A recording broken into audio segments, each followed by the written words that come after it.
One famous face who rediscovered his childhood faith as a teenager is better known for his extreme adventures, risk-taking, and his action man image. Christened Edward, but known by his nickname, Bear Grylls is famous for his TV show Born Survivor, which has a global audience of more than 1 billion. Okay, this one is gonna be a mission. But Bear hasn't had an easy ride, and he's had many close shaves with death. I want to know whether being a Christian gets in the way of his tough guy image.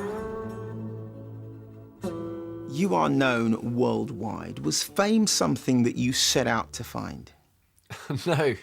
No, it's been a kind of a monster that's crept up. But no, I mean, all I ever wanted to do as a kid was climb trees and then fall out of them and get muddy. And I think if somebody had told me as a 7-year-old that I could have a job that essentially was that, I would have thought heaven, you know. But I always take it with a big bucket of salt, you know, and it's a kind of, don't get involved in too much of the kind of, you know, the glitzy stuff around. Are people ever surprised that an action man like you is a Christian? People have lots of different reactions. I think there is a kind of stereotypical image of a Christian, and to be honest, I grew up with that as well as a kid. So I threw the baby out with the bathwater and thought Christianity is boring. Yeah. When actually the heart of Christianity, of this person, Jesus Christ, was the most totally wild, free, unreligious person you'll ever meet. Bear, how would you describe your faith? I think I've always tried to keep my faith simple and not to let it get religious or overcomplicated. I think the one thing my Christian faith has done for me is it's given me that kind of core and that backbone and that secret strength of having been found. And that's something that brings with it a quiet kind of confidence that has sustained me and helped me so much on high mountains and on remote jungles and all these difficult places. So Bear, which hymn says something about your faith? Well, I always love the hymn Lord of the Dance. And again, for me, it's been a life lesson to realise that our Lord isn't the Lord of, you know, church and behaving better and being religious. He's Lord of a dance, and it's about being free, and it's about having that raw, moving, real, personal faith. I danced in the morning when the world was begun, and I danced in the moon and the stars and the sun, and I came down from heaven and I danced on the earth. At Bethlehem I had my birth. I danced for the scribe and the Pharisee, but they would not dance and they would not follow me. I danced for the fishermen, for James and John. They came with me and the dance went on. Dance then wherever you may be. I am the Lord of the dance, said he, and I'll lead you all wherever you may be, and I'll lead you all in the dance, said he.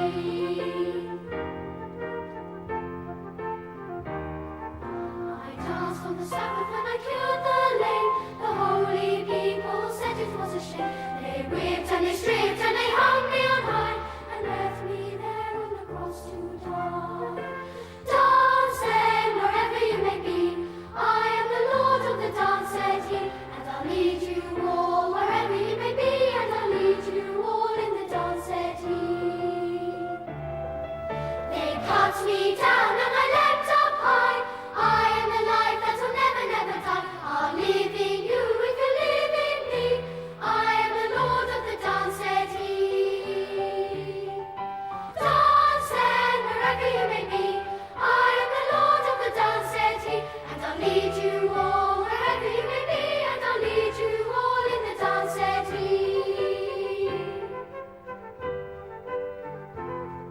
I am the Lord of the dance, said he.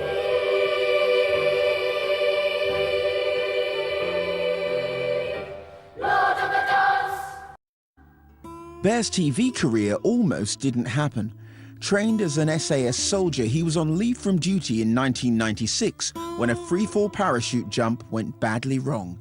He broke his back in 3 places and spent the next year in military rehab. Suddenly your world's kind of ripped apart because you can't move and you're strapped up in this place, and the doctors didn't know if I was going to be able to, you know, walk again properly. But I think where my faith has really come in, you know, into its own is it was a real guiding light for me of saying, you're going to be okay.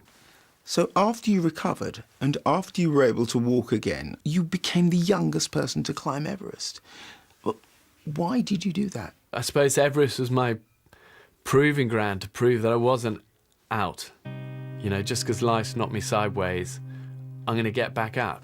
And actually that, I think, has been the great lesson for me of life, is that the rewards don't always go to the best or the brilliant. They go to the dogged.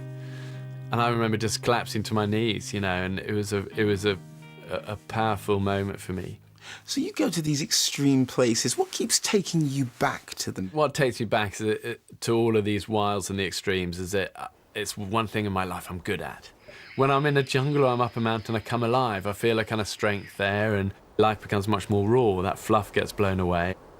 Have you had some near misses? I've had too many near misses, and they're times I'm not proud of. You know, there have been numerous kind of close shaves. I've been bitten by nasty snakes and pinned in big wrappers and falling down crevasses and parachute failures and you name it, you know. But I try and focus always on getting home, and I try and forget about the bad times. How do you reconcile making these extreme programs for TV and your responsibilities as a father and as a husband? Yeah, I think it's hard. Again, I don't think I've resolved that, and I think it's always a struggle in my life. But at the same time, it's my job. It's what I'm good at. We don't take crazy, unnecessary risks. We plan things. We consider them well. And as you say, nothing's worth dying for. At the end of the day, it's a TV show. When people see you on TV and they see what you do, what do you want that to ignite in them? I want them to realise that life is precious and life is best lived boldly. You've got to grab it with both hands. Don't be scared to have dreams. Don't listen to the dream stealers who tell you you're crazy. And to go for it. And understand that the key ingredient is always that determination to keep going. Tell me about the hymn that you've chosen. I've chosen Lord of All Hopefulness, just because when I go to church and I hear that, it feeds me. You know, to hear that this Lord of All Hopefulness is with me at the start of the day and through our business and when we're running around and we're facing dangers. And I come away really super grateful.